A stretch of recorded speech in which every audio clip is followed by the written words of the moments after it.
Hey there, it's Gabby. Today we're going to learn how to draw with charcoals. Charcoal is really fun to work with. You can get dark shadows and bright highlights. That's why today we're going to be learning a little bit about value.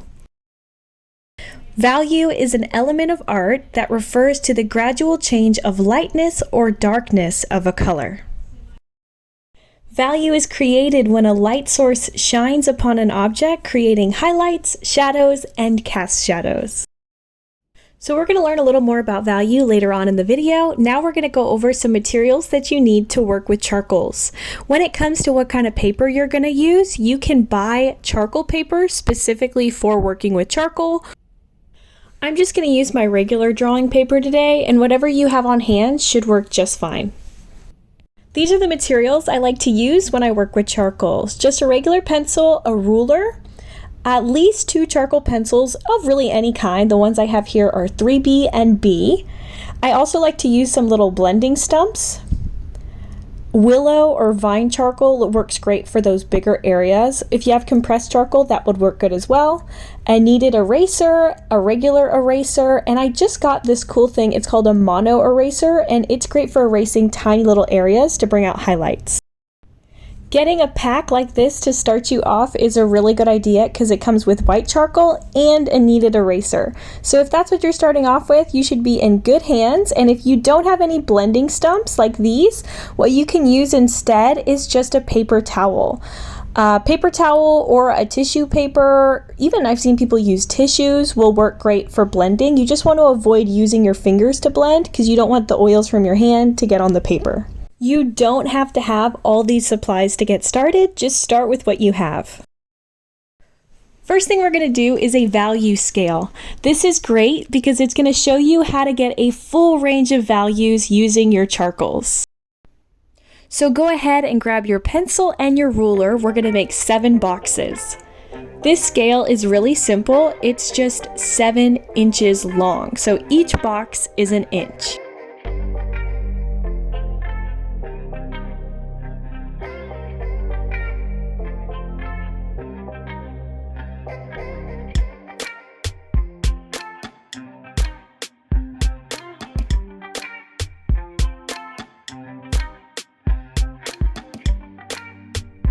Once you have your scale, we're going to go ahead and pick up our charcoal pencil. I'm going to start with the darkest pencil that I have, and I'm going to fill in that last box. And I'm going to push down a little harder with my pencil to get the darkest value I can possibly get. Charcoal can be pretty chalky, so I'm going to grab a dirty blending stump and I'm just going to blend this square out. I really want to cover up all those white little specks. For the next square, I'm going to use the same exact pencil, my 3B pencil, but this time I'm not going to push down so hard. So I'm just going a little lighter to fill in that box. And I'm going to use that same dirty blending stump to blend it out. For the next 2 squares, I'm going to do the exact same thing using lighter and lighter pressure each time with my pencil.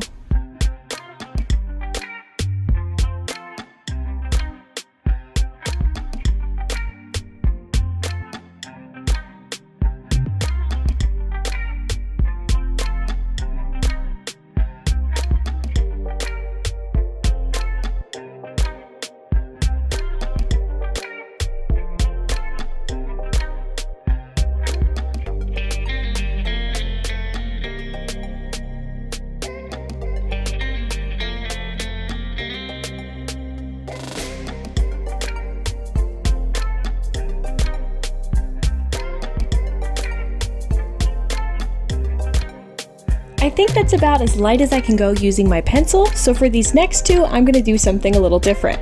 I'm going to take my dirty blending stump and I'm going to dip into that charcoal from the darkest square and just use the charcoal on the blending stump to fill in that next square.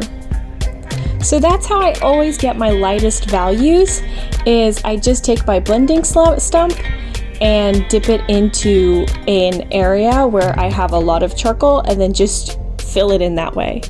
So you will need to switch to a cleaner blending stump to get those light values.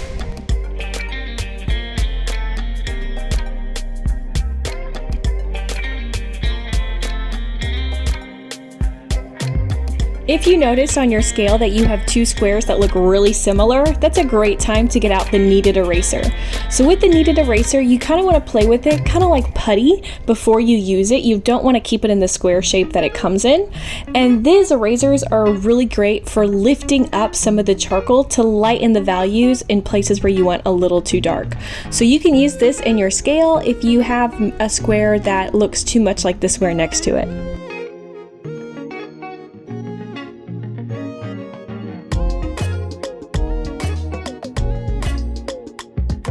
Here's our final scale. We have a full range of values, and this is a great thing to have going into our next little project. We are going to be drawing and shading a ball using charcoals. This is going to be great for us to practice our blending and to learn a little bit more about values.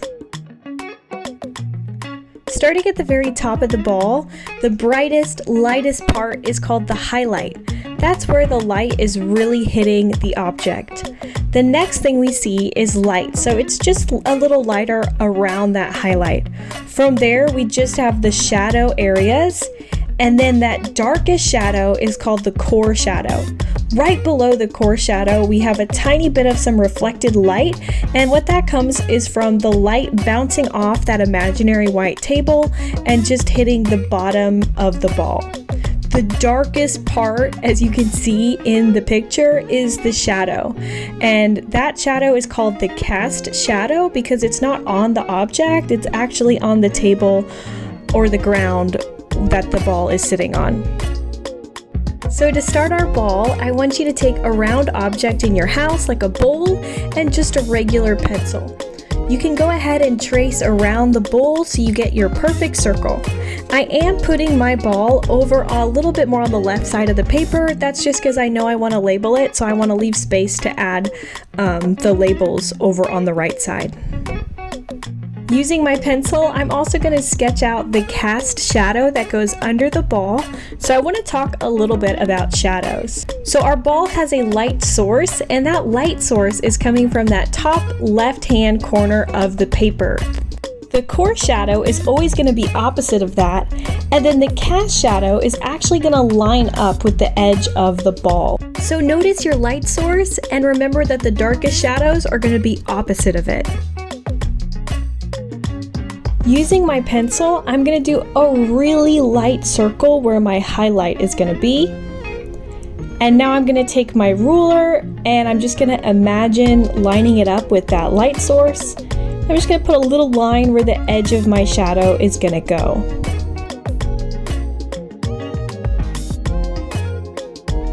Now looking at my reference photo, I'm going to go ahead and sketch that shadow in really lightly with my pencil. Remember, the darkest part of our picture is that cast shadow right below the object. So I'm going to pick up my darkest pencil and I'm going to start with the cast shadow, then I'll move on to the core shadow and then the rest of the shadows on my picture. Shadows are darkest where they're closer to the object and then they gradually get lighter and disperse. So I'm going to remember that while I'm doing my shadow here. I'm pressing down a little harder with my pencil closer to the ball, and then I'm using lighter pressure further away. Now I picked up my blending stump and I'm going to blend this out, and I left a little space over on the edge so that I can have like a little fuzziness over on the edge of my shadow. To lighten up the edge, I'm going to pick up my Kneaded Eraser and just kind of push down on the edges of my shadow to lighten up just the very edge. Now we're going to move on to the second darkest part of our picture, which is the core shadow, the shadow that is on the object opposite the light. So I'm going to pick up my pencil and do a nice dark kind of stripe right along the side of the ball. You want to keep everything nice and rounded so that it has a shape to it. And now I'm just going to go really soft pressure right around that dark stripe that I put in there.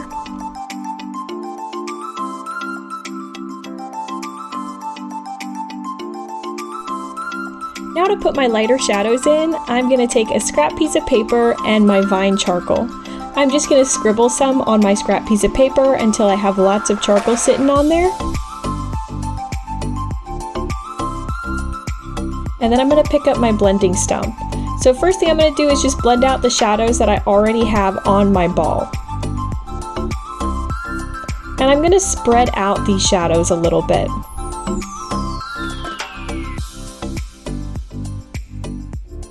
So I'm just moving the charcoal around, creating a nice transition space from light to dark.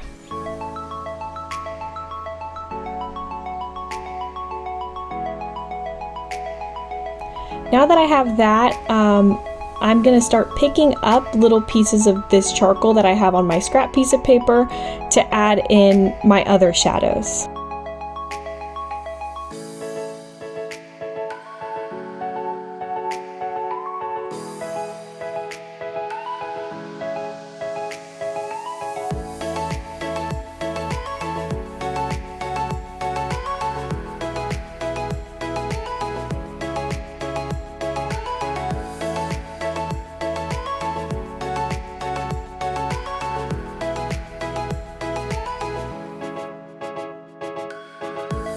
Remember to switch to a cleaner blending stump when you get up into those lighter highlight areas. Now I'm just going back and forth, trying to create a nice smooth transition going from my darkest core shadow to my brightest highlight.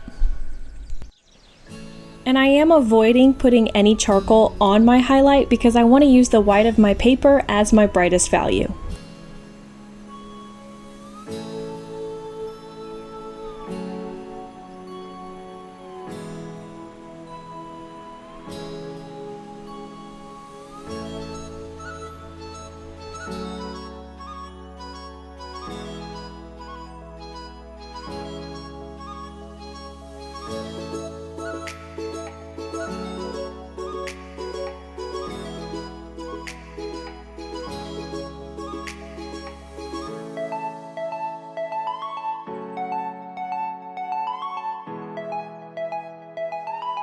If there's an area where you went a little too heavy with the charcoal, you can use your Kneaded Eraser to just kind of lift up some of the charcoal. I noticed at the bottom of my core shadow, I went a little too dark, so I went ahead and lightened that with the eraser.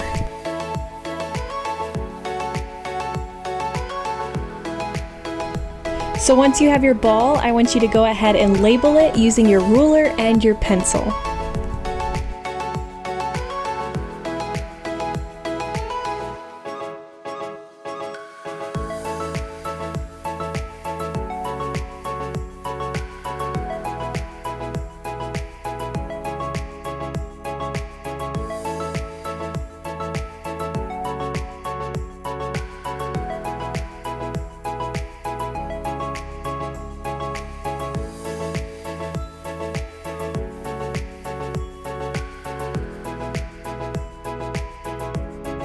So there's our final drawing. I hope you had fun learning about charcoals and about values. Remember to keep trying. It's pretty tricky to blend with charcoal sometimes, so you really got to work at it until it becomes natural. So keep practicing, and I'll see you next week.